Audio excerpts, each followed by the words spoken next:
ರೈತರುಗಳು ಪರದಾಡ ಪರಿಸ್ಥಿತಿ ಬಂದಿದೆ ಅಂತ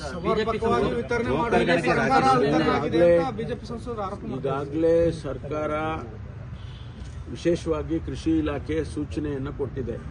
ಎಲ್ಲೆಲ್ಲಿ ಕಾಳಸಂತೆನಲ್ಲಿ ಗೊಬ್ಬರ ಮಾರ್ತಾರೆ, ಹೆಚ್ಚು ಹಣ ತಗೊಳ್ಳೋದಕ್ಕೆ ಪ್ರಯತ್ನ ಮಾಡ್ತಾರೆ, ಅವ್ರ ಮೇಲೆಲ್ಲ ಕೇಸ್ಗಳು ಮಾಡಿ ಅಂತ ಹೇಳಿ ಕೂಡ ಹೇಳಿದ್ದಾರೆ.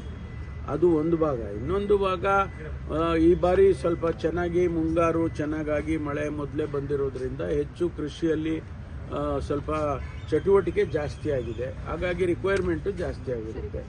ಈಗ ನಮ್ಮಲ್ಲಿ ನಾವು ಅದಕ್ಕೆ ತಕ್ಕನಾಗೆ ಸರಬರಾಜನ್ನು ಮಾಡೋದಕ್ಕೆ ಮಾಡ್ತೀವಿ. ಇನ್ನೊಂದು ಕಡೆ ಕೇಂದ್ರ ಸರ್ಕಾರ ಕೂಡ ನಮಗೆ ಸಹಕರಿಸಬೇಕು. ನಮಗೆ ಕೊಡಬೇಕಾದಂಥದ್ದಷ್ಟನ್ನು ಕೂಡ ಅವರು ಕೊಡಬೇಕು, ಸಮಯಕ್ಕೆ ಸರಿಯಾಗಿ ಕೊಡಬೇಕು.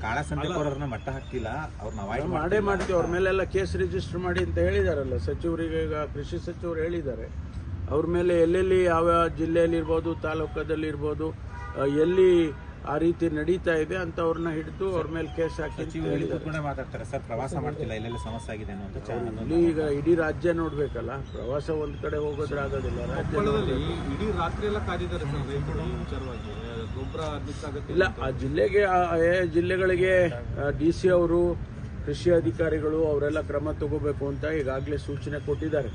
ಆ ಪ್ರಕಾರ ನಡೀತಾ ಇದೆ. ಒಂದೆರಡು ದಿನ ಗೊಂದಲ ಇರುತ್ತೆ, ಅದು ಆದ್ಮೇಲೆ ಸರಿ ಹೋಗುತ್ತೆ.